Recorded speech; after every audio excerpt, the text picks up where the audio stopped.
You're about to learn how my dating a 95-year-old lady taught me how you make a difference. Welcome to No Bow Tie, where we conquer emptiness and frustration, discover our uniqueness, and live with unrelenting joy. I'm John No Bow Tie Svoboda, musician and author. It's easy to feel small in such a big world where there's so much media and so much comparative thinking. Today's episode is about how you don't know that you're making a difference, but you are.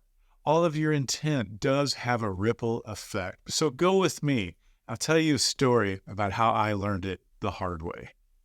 I was working in a retirement center in Emporia, Kansas, about 1984. It wasn't a great job, and I wasn't a great employee. It was boring work. I was the janitor.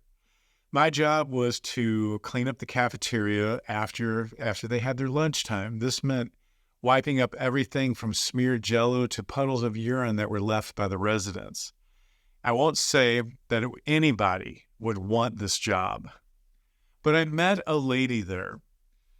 And I didn't think we were dating, but apparently she did. Now, when you're 19 years old, it's not an odd thing to be dating. It might be looked at differently when she's 95 years old. And I'll tell you that she taught me some of the greatest lessons of my life. It was a Saturday afternoon, just before 1 o'clock. I was to have the place spick and span by 1 o'clock. I heard a sound, and the sound was this thunderous muddle. It was chords coming from a piano, but it sounded like the piano had been dropped on the ground. They were horrible, but I could tell somebody was playing with rhythmic intent. They were pounding out one after another, but it was like a gurgle. I would describe it as rhythmic flab, if you will. It was just noise. I hunted it down.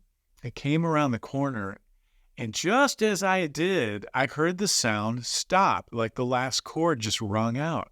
I wasn't sure what was going on. I looked over, and there was the source, a lady named Elsie. She had fallen asleep with her hands on the piano. The problem was that she was shifted over to one side of the piano, the lowest keys, the bass keys, and she was punching out chords from a hymnal on the bottom chords. And that's why it sounded so bad. One, the piano was out of tune, and two, she wasn't playing all the correct notes. And it just sounded like somebody throwing a bowling ball up against a tin roof or something that's loose, just incredible noise. So I went over and I felt the need to do something. I pulled her wheelchair out and I put it in the middle of the piano. And I woke her up. I saw her name tag down here, and I said, "Elsie, you were right here. Here, keep going. You were right here. You sound very nice." And much to my surprise, she threw her head back, and she scowled at me, and she said, "I don't need anybody to tell me where I'm at. You men are always thinking that you can do whatever you want around here. Now, get on out of here, or else I'm going to call the janitor and have you removed." Little did she know, she was talking to that janitor. And this went on. Every time that I was there, I would find her at the piano, usually asleep. And I've got to tell you, her playing gave me chills. There was something about her delivery of that I knew that there was a story of her life. And I knew that at one time she could play really well. I could hear it in the way that she was hunting it down, and her intent was so solid. So I enjoyed it. Apparently, it was causing a problem with the staff. They did not like it. They got on their nerves that I was having her do this. But I kept doing it because I thought it gave her a light in her life. And besides, I was really bored and it gave me something to listen to. But one day I'm in the cafeteria, and she thought she was whispering because she was hard of hearing. She thought she was whispering to the other ladies. I heard her say, "There he is. That's that man. You watch, he's going to come over here and ask me to play the piano. You just watch." So I did. I said, "Elsie, when I get done here, would you mind playing your piano for me?" And she goes, "You see, I told you." And she had acted like she had caught the perpetrator or something. So I finished up. And she started to wheel it herself. I went over and helped her. I pushed her over to the piano, and she started to play. Well, a bigger problem started to build. Apparently, it was annoying the residents, the workers, and quite honestly, I was ignoring my work in favor of talking with Elsie and learning about her life and listening to her playing. And, I always wondered when she played these hymns in her life, which apparently was for 70 years. I got a fair warning. And one day I showed up, and in my time slot was a paycheck, and it didn't include that day. I was fired. It was explained to me that my work ethic, my tendency to be distracted, and my tardiness on task was causing a problem. And again, I have to admit, I was not the best employee. I didn't think I was going to get fired, but I did think, I knew that my relationship with Elsie was causing a problem. And when I talked to the manager, and she was bidding me farewell, I said, I kept that woman alive. I believe that I was sent here by the hand of God to give that woman a life, something to look at, something to look forward to, something to share. And we're going to take that away from her. She didn't respond at all. I grabbed my paycheck and I was on my way. About 2 weeks later, maybe 3 weeks later, I think, I was in the grocery store and I saw another worker, one of the nurses that was there. And we did small talk because I really didn't make very many friends. And as we were getting ready to part, she said, "John, did you hear about Elsie?" And I snapped. I said, "What? She playing jazz chords now?" I threw some kind of snide remark in it. And her facial expression was filled with compassion. And she said, "No." She said, "Elsie died a few days ago." And I just had the greatest pain well up in my heart. And I felt like I had lost a girlfriend. I might have been brought to Elsie by the hand of God. I don't know. Maybe it was just coincidence. But I did lead her to a light in a dark space. But I've got to ask you, really? Maybe she was the one who led me to a light in my dark space. I don't know. You decide. We all make a difference. The small things that you do, you don't know the residual effect. You don't know the conversation that you had 3 years ago and how it may have impacted a stranger to be inspired to treat somebody else differently.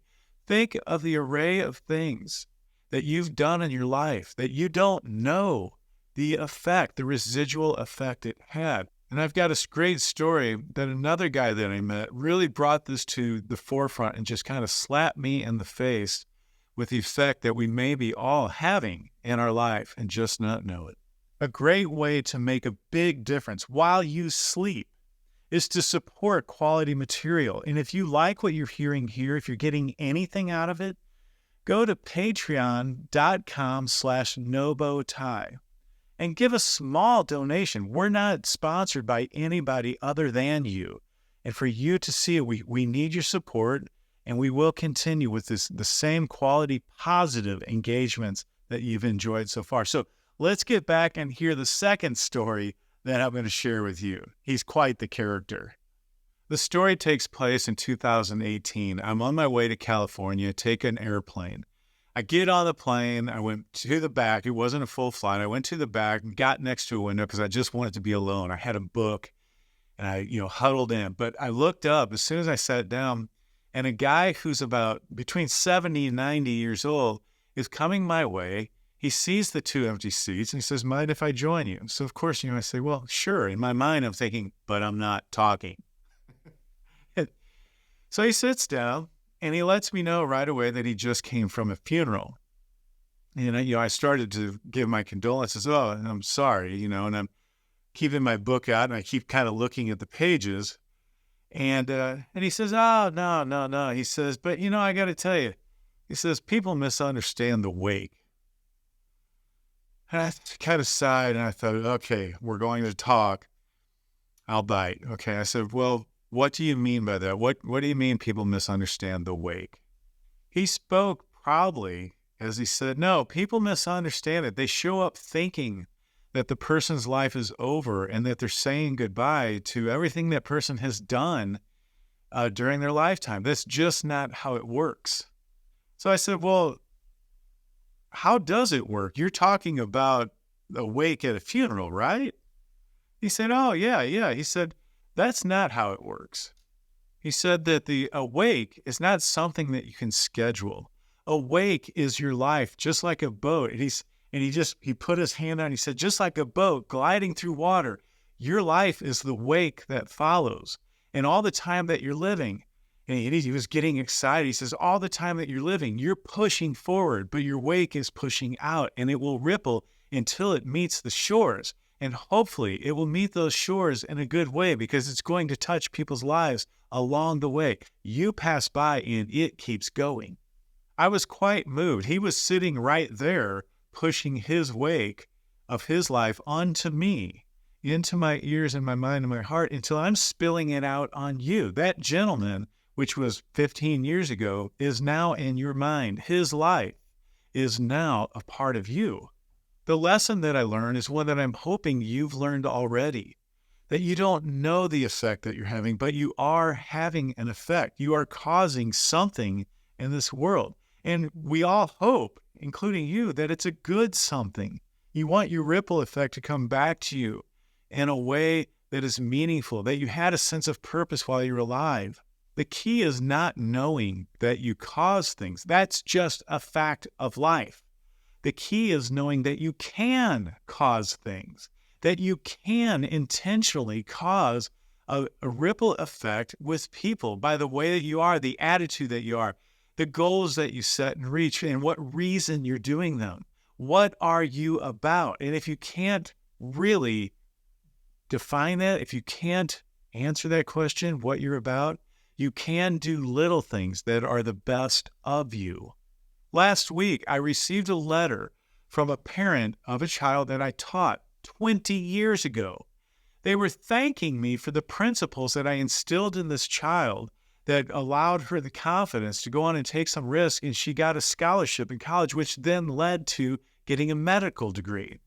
And they were thanking me for the influence that I had in her life. And between you and I have to be quite honest. I had to look up their last name because I didn't know which student they were talking about. I didn't know that I had that kind of an effect in this child's life when it was happening. It's going on right now.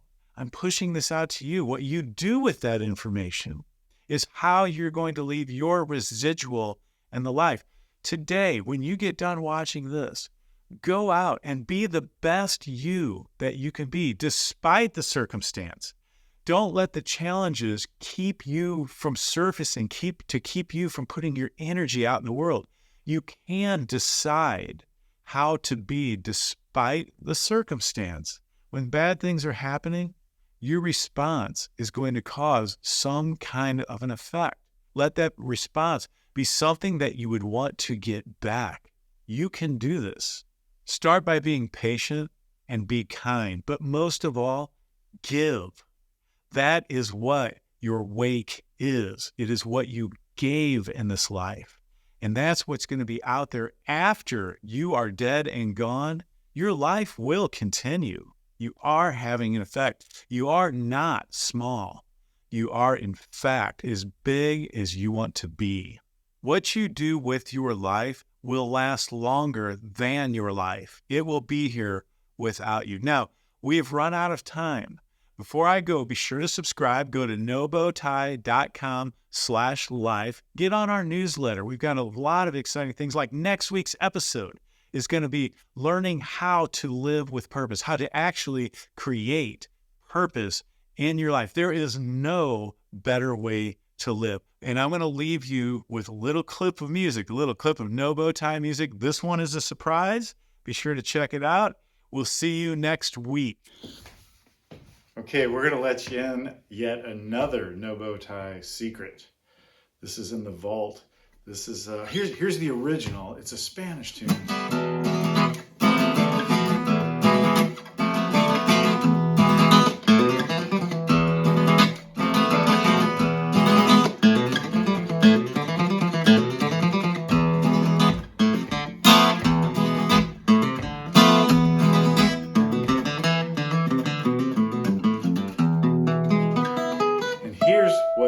like to do with it.